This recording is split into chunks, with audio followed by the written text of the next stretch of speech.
Hello दोस्तों, आपका स्वागत है सौम्यवाद पे के इस यूट्यूब चैनल पे। जैसे कि दोस्तों, आज हम बात करेंगे भारतेंदु हरिश्चंद्र जी का जीवन परिचय के बारे में। इसमें आपको बताएंगे उनका जन्म कब हुआ, उनकी मृत्यु कब हुई, कब वचन सुधार कब संपादित हुआ, उनके पिताजी का नाम क्या था, हरिश्चंद्रमय जीन कब प्रकाशित हुई, उनके मौलिक नाटक क्या हैं, अनुदित नाटक क्या है, निबंध संग्रह क्या है, इतिहास क्या है उनका, यात्रा वृत्तांत क्या है उनका, उनका काव्य संग्रह क्या है, उनकी जीवनियां क्या है, उनके कौन कौन से शैली थे। आज हम इसी सभी पर चर्चा करेंगे। चलो भाइयों, देर न करके अब स्टार्ट करते हैं। भारतेंदु बाबू हरिश्चंद्र हिंदी की ऐसी महान विभूत कहे जा सकते हैं जिन्होंने रेत काल के पंख में फंसी हिंदी साहित्य सरिता को आधुनिकता की नवीन भूमि पर प्रवाहित कर नवयुग का सूत्रपात किया। भारतेंदु जी को इसी कारण आधुनिक हिंदी गद्य का जनक कहा जाता है। उन्होंने एक ओर तो देश प्रेम की भावना को जागृत किया है, तो दूसरी ओर सामाजिक कुरीतियों और विसंगतियों पर तीक्ष्ण व्यंग्य बाणों का प्रहार किया। उनके संपूर्ण साहित्य में भारतीय संस्कृति के अति अगाध प्रेम झलकता है। जैसे कि अब हम बात करेंगे इनके मेन मुद्दे पे। भारतेंदु हरिश्चंद्र जी का जन्म काशी में 1850 ईस्वी में हुआ था तथा इनकी मृत्यु 1885 ईस्वी में हुए थे। वे प्रतिभा संपन्न और अत्यंत संवेदनशील व्यक्ति थे। 35 वर्ष के अल्प जीवन काल में इन्होंने हिंदी साहित्य की जो समृद्धि की वो सामान्य व्यक्ति के लिए असंभव है। वे कवि, नाटककार, निबंध लेखक, समीक्षक, संपादक, समाज सुधारक सभी कुछ थे।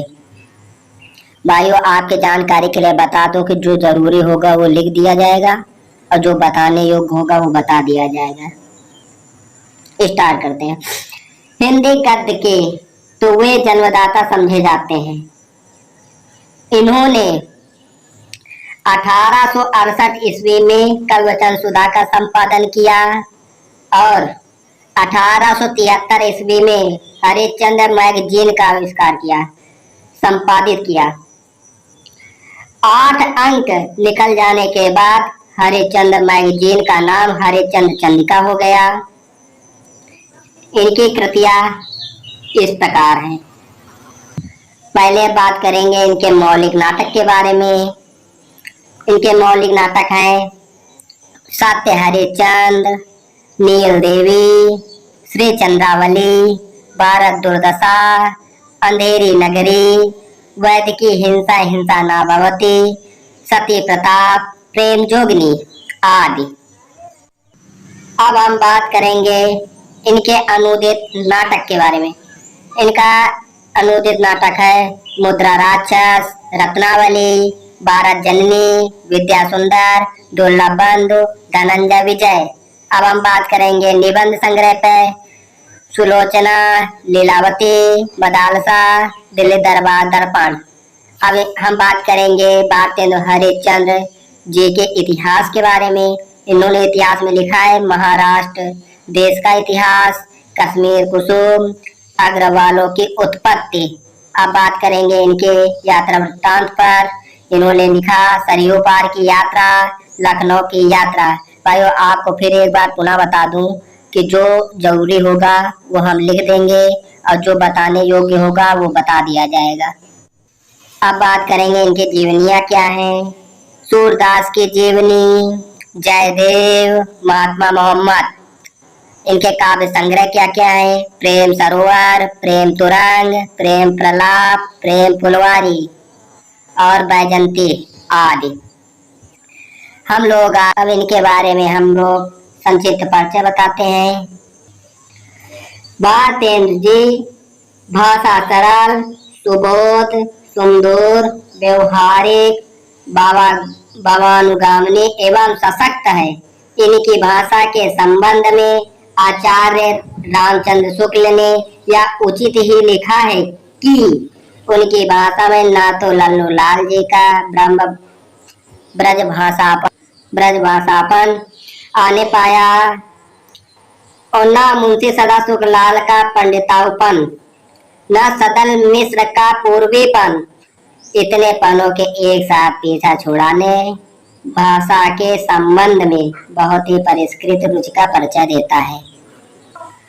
भारतेंदु जी की शैली के 4 रूप हैं।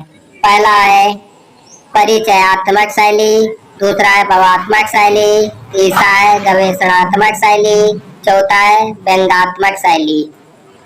अब हम बात करेंगे इनके पहले टॉपिक पे।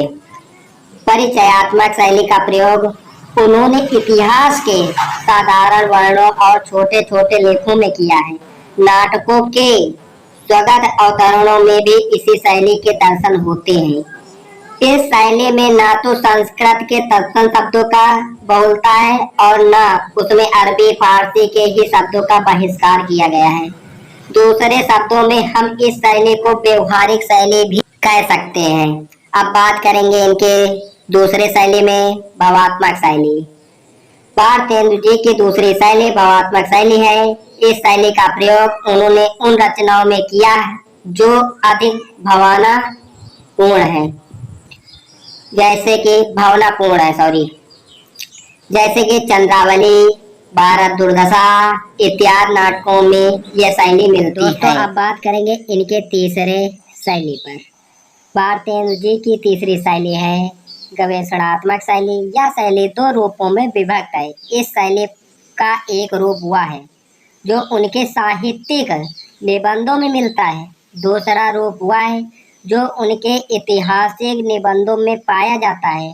गवेषणात्मक शैली में इन दोनों ही रूपों में संस्कृत के तत्सम शब्दों का अधिकता है।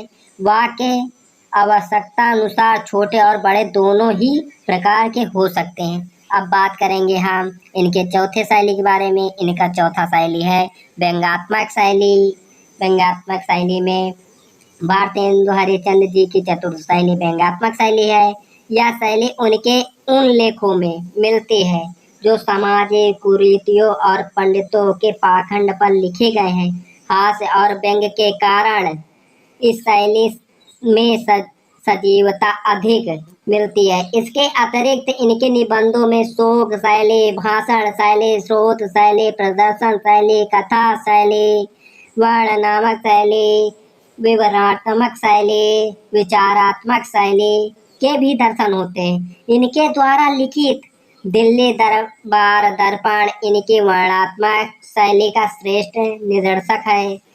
इनके यात्रा वृत्तांत, सरयू पार की यात्रा, लखनऊ की यात्रा आदि विवरणात्मक शैली में लिखे गए हैं। वैष्णवता और भारतवर्ष तथा और आदि आदि। भारतेंदु जी अपने युग के संपूर्ण चेतना के केंद्र बिंदु कहे जा सकते हैं। वे प्राचीनता के पोषक भी हैं और नवीनता के उन्नायक भी। वे वर्तमान में विख्याता भी हैं और भविष्य के दृष्टा भी। 19वीं सदी के अंतिम चरण में हिंदी साहित्य को सही दिशा की ओर अग्रसर करने वालों में वे अग्रगण्य कहे जा सकते हैं। गद्य और पंत दोनों ही रूपों में इन्होंने हिंदी की सेवा की। हिंदी गद्य के जन्म और विकास की दृष्टि से उनका साहित्य में महत्वपूर्ण स्थान था।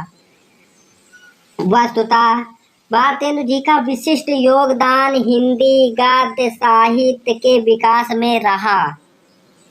उनकी महती सेवाओं को ध्यान में रखकर आलोचकों ने उन्हें हिंदी गद्य साहित्य का जनक, युग प्रवर्तक साहित्यकार तथा आधुनिक हिंदी साहित्य का प्रवर्तक स्वीकार कर लिया है। आपके जानकारी के लिए एक बार और इनका जीवन परिचय दोहरा।